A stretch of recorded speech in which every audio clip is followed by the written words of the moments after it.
खुशामदीद दोस्तों, मैं मोहम्मद नूर आपके सामने हाजिर हूँ एक नए वीडियो के साथ। हम सीख रहे हैं इंग्लिश ट्रांसलेशन और हम आज पढ़ेंगे मस्ट हैव। ठीक है, तो मस्ट हैव का क्या पहचान है और उस किस तरह के सेंटेंस में हम मस्ट हैव यूज़ करते हैं वो हम पढ़ेंगे।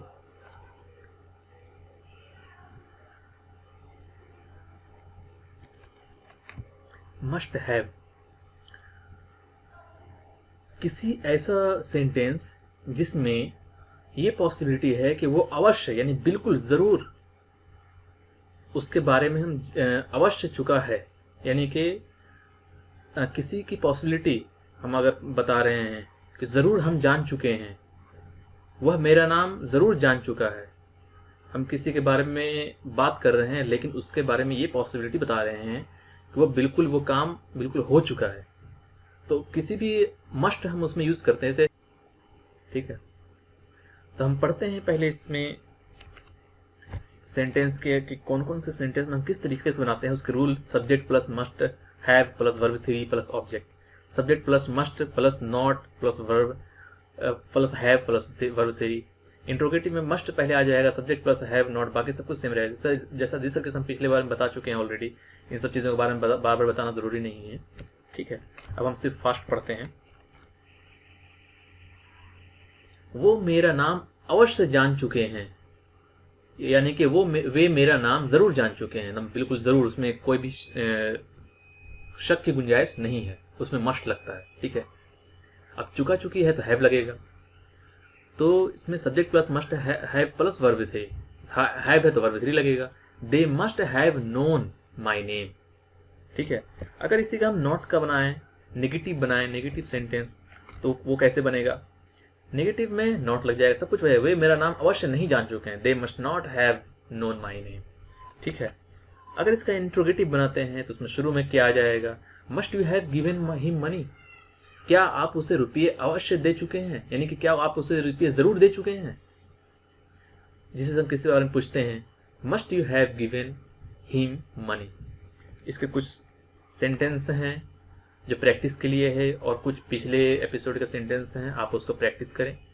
और कुछ अलर्ट के सेंटेंस हैं, मीन्स कि कुछ ऐसे कंपेरेबल सेंटेंस हैं जिसको आपको बता रहा हूं मैं। तो ये आपके कुछ प्रैक्टिस के सेंटेंस हैं, इसे आप उतारें और इस पर प्रैक्टिस करें।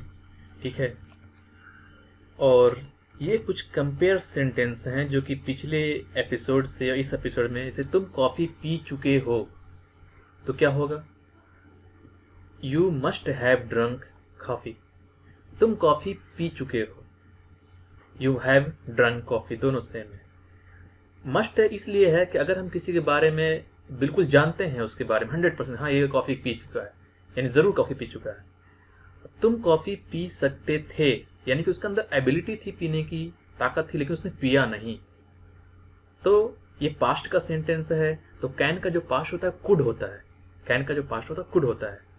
तो हम उसको बारे में बताएं, तुम पी सकते थे, तो you could have drunk the coffee. तुम्हें कॉफ़ी पीना चाहिए, हम किसी को एडवाइस कर रहे थे कि तुम्हें कॉफ़ी पीना चाहिए था, तो क्या होगा?